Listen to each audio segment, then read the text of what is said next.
বিভিন্ন মানুষ বিভিন্ন ভাবে বন্ধু অ্যাঙ্কার করা শুরু করলো, মালিক অর্ডার করলো, রে মরিয়ম এখান থেকে যা, চলে যা, প্রস্থান করো বন্ধু। ঈসা রুহুল্লাহ পৃথিবীর বুকে আসলো, মানুষগুলো মা মরিয়মকে কলঙ্কে নিয়ে অভিযোগ দিতে লাগলো।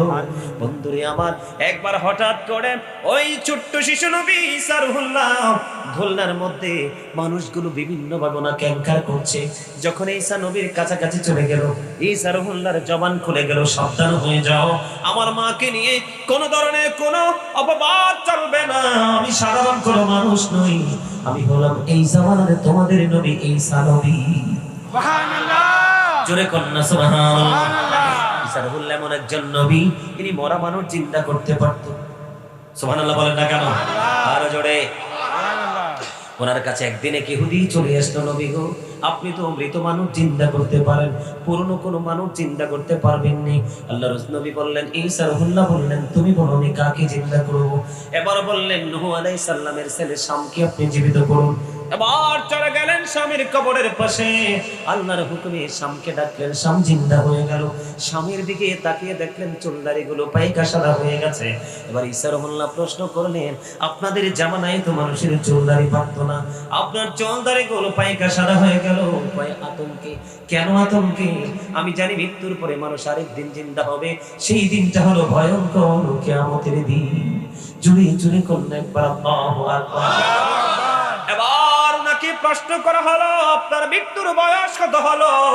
উনি বলে দিলেন, আমি মৃত্যুবরণ করেছি 4000 বছর হয়েছে, আমি সব ভুলে গেছি রে, এখনো পর্যন্ত মৃত্যুর যন্ত্রণা ভুলতে পারি নাই।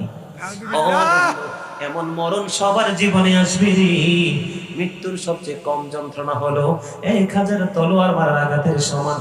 আর জাহান্নামে সবচেয়ে কম আযাব হলো বন্ধু আগুনের একটা জোড়া জুতা। জোরে জোরে কন্যা নাউজুবিল্লাহ। মাথার মগজগুলো বন্ধু উতরাইতে থাকবে, আগুনের জুতা বন্ধ পরিয়ে দেওয়া হবে। আগুনটা দুনিয়ার আগুনের মতো নয়, এই দুনিয়ার আগুনের চাইতে 69 গুণ বেশি পাওয়ারফুল হবে রে ওই জাহান্নামের আগুন।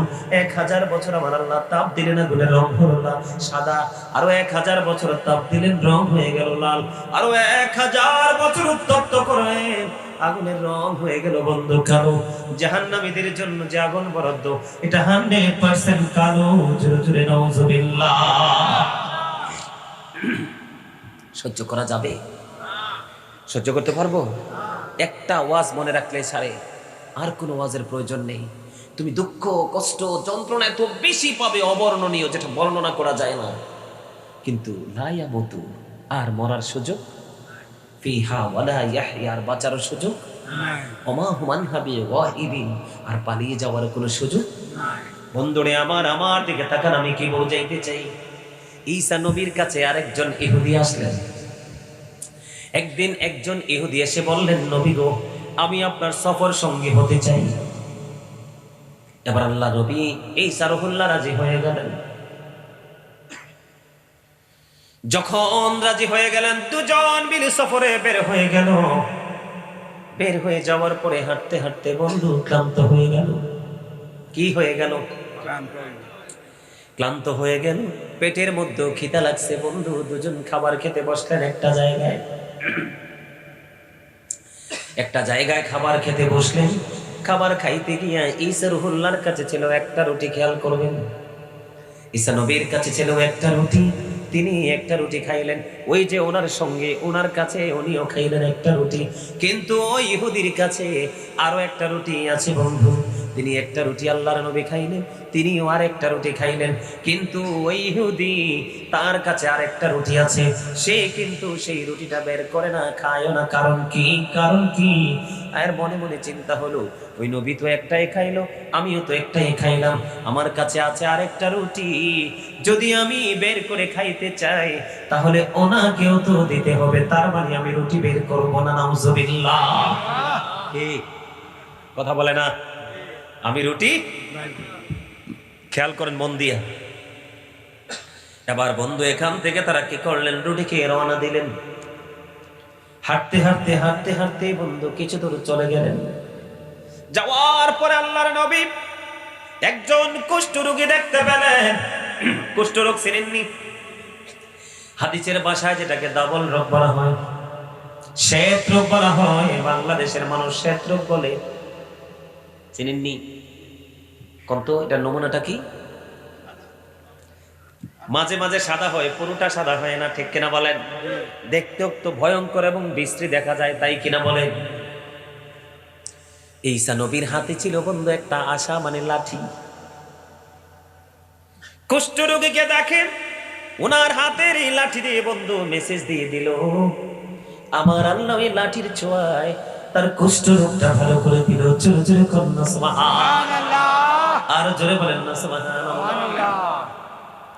আবার আল্লাহর নবী ঈসা রুহুল্লাহ ওই সঙ্গীকে একটা ডাক দিয়ে বলতেছে, ওরে আমার সঙ্গী, তুমি তো দেখেছো আমার আল্লাহ লোকটার কুষ্ঠ রোগটাকে ভালো করে দিয়েছে, তুমি বলো না তোমার আরেকটা রুটি কই? এবার ওই ইহুদি ডেকে ডেকে বলে, না না না, আমার কাছে কোনো রুটি নাই। আল্লাহ রাসূল কিছু বলে না, আবার সামনের দিকে বন্ধু হাঁটতে শুরু করলেন। তাকে কিন্তু বারবার নবী আল্লাহর কথা মনে করিয়ে দিচ্ছে। কার কথা? আল্লাহর ক্ষমতার কথা তাকে স্মরণ করিয়ে দিচ্ছে। এবার বলতে বলতে বলতে বলতে বন্ধু কিছু দূর চলে গেলেন। যাওয়ার পরে পাইলেন একটা অন্ধ লোক। কোন লোক? অন্ধ লোককে দেখতে পাইলেন। আল্লাহর নবীর ওই লাঠি দিয়ে মেসেজ করে দিলেন। মেসেজ যখন করে দিলেন, ওই লোকটার দৃষ্টি শক্তি ফিরে এসেছে। জোরে কন্যা সুবহানাল্লাহ।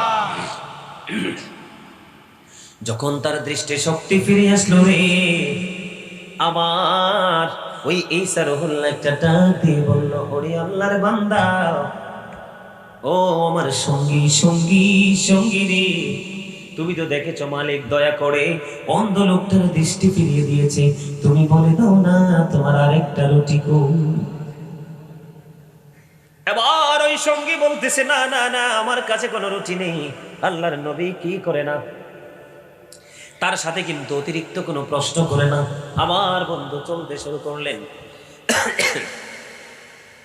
চলতে চলতে চলতে চলতে কিছু দূর বন্ধু চলে গেলেন।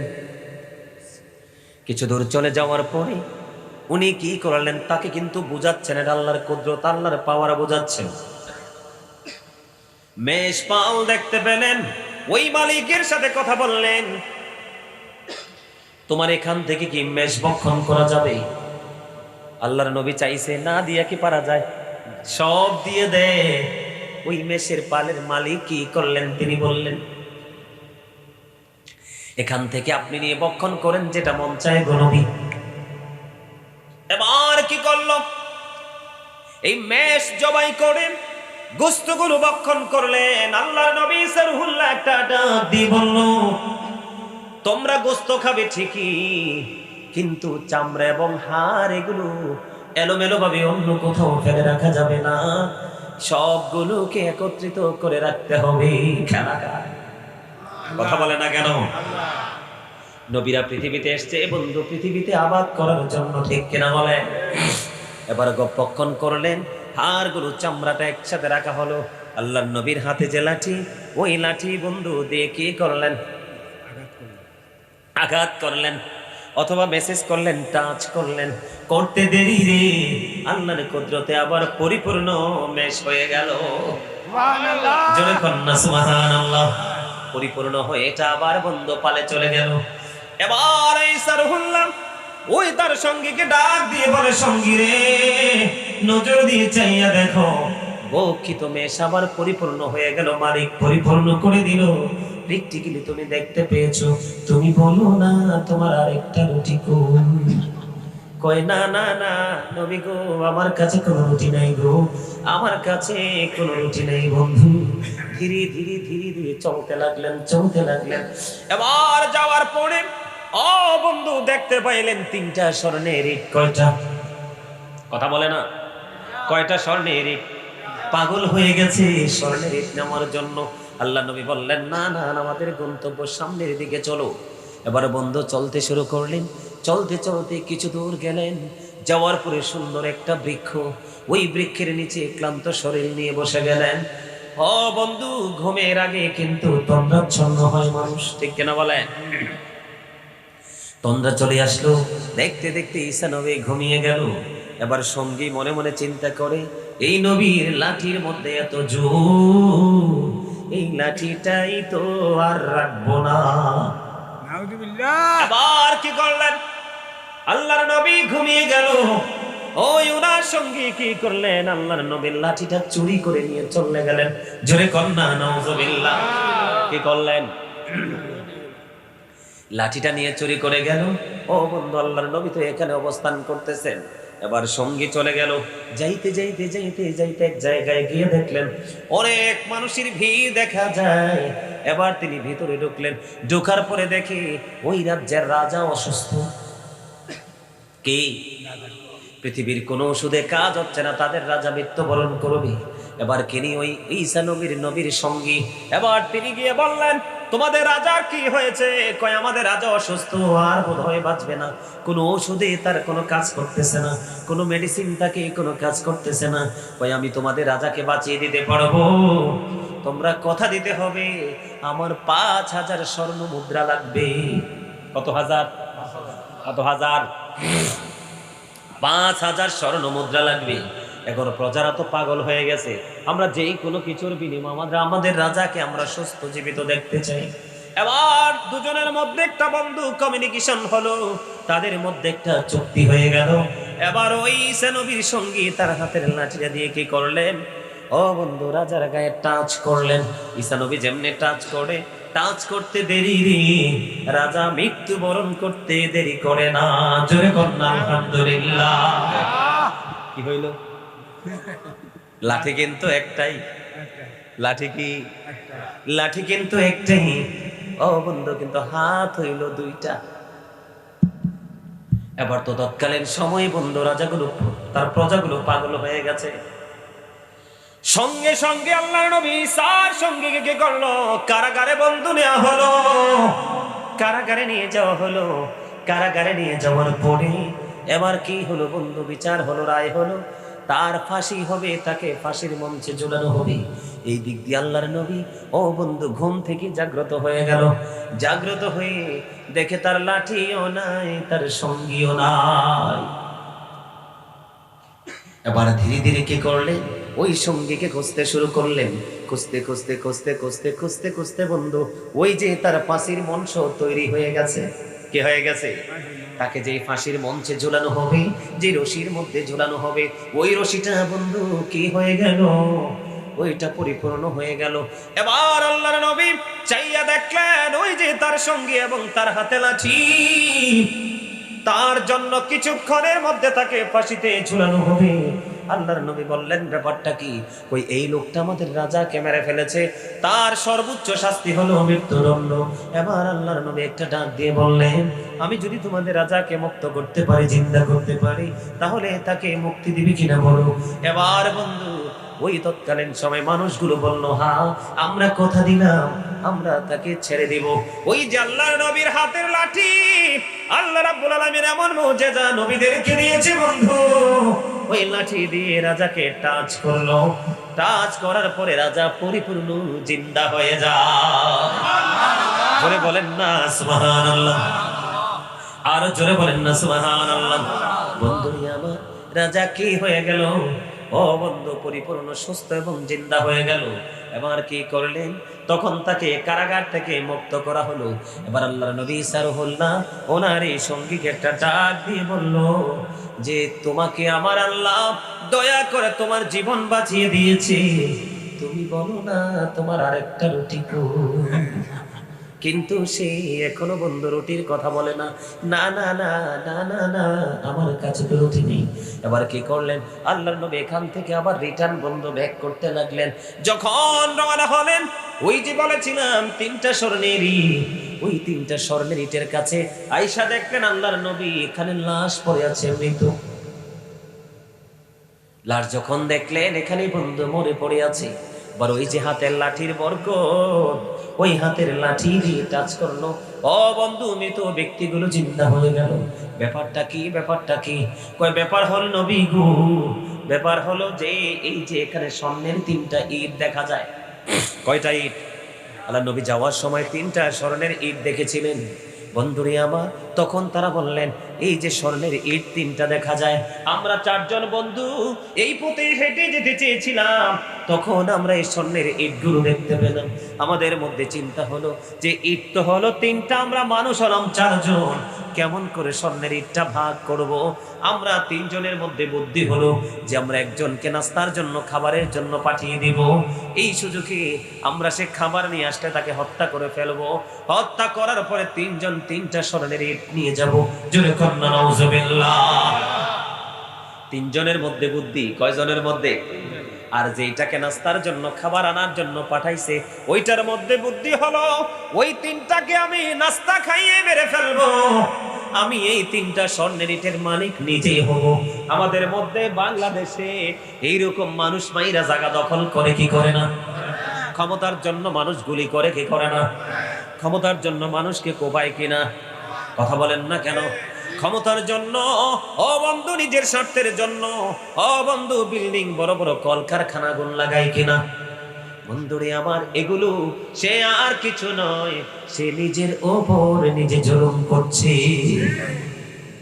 হিসাব কি বুঝতেছেন? এবার কি করলো বন্ধু? ওই লোকটাকে কি করলো? একজনকে পাঠালেন নাস্তা আনানোর জন্য। তিনি যখন খাবার আনতে গেল, খাবার আনতে গিয়ে তিনি খাবারের মধ্যে বিষ মিশাইছে। কি করছে? ওই আল্লাহর নবী ঈসা নবীর কাছে 3 জন সাক্ষী দিতেছে, নবী গো, যখন ওই লোকটা খাবার নিয়ে আসলো, একজন লোক, আমরা তাকে আগে হত্যা করে ফেললাম। তাকে হত্যা করার পরে আমরা কি করলাম? আমরা নাস্তাটা খেলাম। নাস্তা খাওয়ার পরে আমরা স্বর্ণের ইট নিতে পারিনি, আমরা ওই বিষযুক্ত খাবার খেয়ে আমরা ইন্তেকাল করেছি।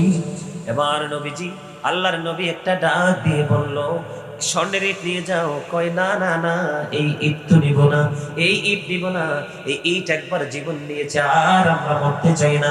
তারা চলে গেলেন। এবার আল্লাহর নবী কি করলেন? এই ইটের মধ্যে ভাগাভাগির চিন্তা করলেন। কি করলেন? আল্লাহর নবী একবার ডাক দিয়ে ওনার সঙ্গীকে বললেন, আমরা 2 জন মিলে স্বর্ণের ইট ভাগ করে নিয়ে যাব। এবার আল্লাহর নবী বললেন, আল্লাহর নবী ফয়সালা দিলেন, যার কাছে 2টা রুটি ছিল সে পাবে 2টা স্বর্ণের ইট, আর যার কাছে একটা রুটি ছিল সে পাবে একটা স্বর্ণের ইট। এবার ওই জালেম বলে, নবী গো, আপনার কি মনে আছে ওই শুরুতে আমি একটা রুটি খেয়েছিলাম আপনার সঙ্গে? এবার আপনি চাইয়া দেখেন, আমার কাছে আর একটা রুটি এখনো অবশিষ্ট আছে। আপনার বিচার অনুযায়ী 2টা ইটের মালিক হলাম আমি, আর একটা ইটের মালিক হলেন আপনি। এবার আল্লাহর নবী ঈসা রুহুল্লাহ বলে, ও জালেম, জালেম রে, আমার কোনো ইটের প্রয়োজন নেই, আমার কোনো ইটের প্রয়োজন নেই, তুই সেই ইট নিয়ে যা।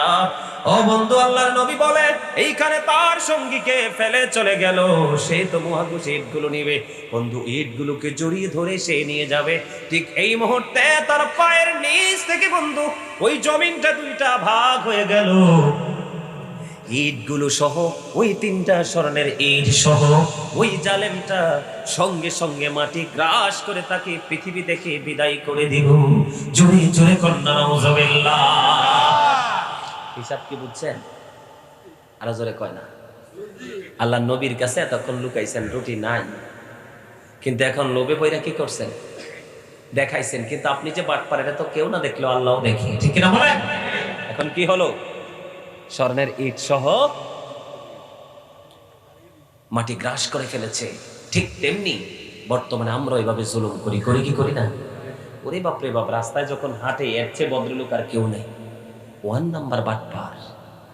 কথা কয় না কেন? কিন্তু মনের ঘরে মানুষকে কিভাবে হত্যা করবে, মানুষের হক কিভাবে নষ্ট করবে, কিভাবে চুরি করে জোর জবরদস্তি করে মানুষকে ধ্বংসের দিকে ফেলবে। যেমন আমি আপনাদেরকে বলি, জুলুম নিয়ে, যদি যেহেতু জুলুম নিয়ে কথা বলছি, সম্মানিত উপস্থিতি, এখন কি আমাদের দেশে গান বাদ্যযন্ত্র হয় কি হয় না? বিয়ে শাদিতে আমাদের চট্টগ্রামে হয়নি? মোর খুদা, মোরে মারি ফেলে গিয়ে। আল্লাহ রাসূল বলেছেন, মাঠে পানি দিলে যেমনি পশম জন্ম হয়, নোংরা শব্দ দ্বারা যে গান লেখা হয়েছে, এটার সাথে মিউজিক অ্যাড করা হয়েছে, সেই গান থেকে মানুষের মনের ঘরে নোংরামি তৈরি হয়। গানের আসরে যায় পাপী লোক, গান লাগাইয়া গান শোনে ফাসিক লোক, গান থেকে মজা নেয় যারা, তারা যেন কুফরি করে ফেলে। নাউজুবিল্লাহ। রসুল বললেন কিয়ামতের পূর্বক্ষণ এক শ্রেণীর মানুষের চেহারাটা বিকৃত হয়ে যাবে, মাটির মধ্যে গ্রথিতকরণ করা হবে। ইয়া রাসূলুল্লাহ, তারা কি তাওহীদ মানবে না? নবীজি বললেন হ্যাঁ মানবে। তারা কি রিসালাত মানবে না? নবীজি বললেন হ্যাঁ মানবে। রসুল বলেছেন ওয়াইয়াসুমুন ওয়াইয়াহুজ্জুন ওয়াইউসাল্লুন, তারা নামাজ পড়বে, তারা রোজা করবে, তারা হজ করবে, আল্লাহ মানবে, রসুল মানবে, তারপরেও তাদের এই সাজাটা বহাল থাকবে। নবী গো কেন? তারা গানের আসর বসাবে আর মদ পানের ব্যবস্থা হবে। জোরে কর নাউজুবিল্লাহ। আমাদের সমাজে এগুলো হচ্ছে কি হচ্ছে না? আরো জোরে বলেন, হচ্ছে কি হচ্ছে না? তাহলে আমাদেরকে এগুলো থেকে বেঁচে থাকতে হবে কি হবে না? হবে। যদি আমরা এগুলো থেকে বেঁচে থাকতে চাই তাহলে আমাদের আলেমদের সাথে সম্পর্কের কোনো বিকল্প নাই। কথা বলেন আরো জোরে। গানের আসর বসায় না, মদের আসর বসায় না, সব কিছু আমরা করি, করি কি করি না? সব কিছু আমরা করি, কিন্তু এগুলো কিছুই করা যাবে না। যাবে করলে কি হবে? আপনি যেন আপনার উপরে জুলুম করলেন, আমি যেন আমার উপরে জুলুম করলাম। কি কথা বলে না? আপনাদের গরম লাগেনি? হ্যাঁ, আপনাদের চট্টগ্রামে কিন্তু গরম, শীত নাই, শীত একবারে কম, একবারে ঠান্ডা কম। চট্টগ্রামে আসলে কিন্তু আমার শীতের কাপড় লাগে না, তারপর আজকে নিয়ে আসছি। আমি কই আগের হিসাব আর এখনকার হিসাব তো এক না, ঠিক কিনা বলেন? আরো জোরে। জুলুম যদি বলি, আমাদের সমাজের মধ্যে সুদ আছে না নাই? আছে না? হালাল টাকা চাইলে কিন্তু জীবন আপনি পাবেন না। বলগো হারামও নাই, বুবু হারামও নাই। কিন্তু আবার মহিলা পুরুষের কাছে চান, তিনিও তো সেম ঘটনা, তিনিও বলবে বাইরে নাই তো। কিন্তু আপনি সুদের কথা বলেন, দেখবেন টাকার কোনো অভাব হবে না। হবে? এটাও কিন্তু জুলুম। কেমন জুলুম? আপনি অবৈধ পথ উপার্জন করতেছেন কার জন্য? ছেলে মেয়ে পরবর্তী প্রজন্মের জন্য, তাই তো? আল্লাহ রাসূল, আল্লাহ রাব্বুল আলামিন কোরআন শরীফে 19 পারা সূরা শুআরা 88 নম্বর আয়াতে আল্লাহ বলেছেন ইয়াউমা লা ইয়ানফাউ মালুন ওয়ালা বানুন, কিয়ামতের দিন ধন সম্পদ সন্তান সন্ততি আপনার কিচ্ছু কাজে লাগবে না।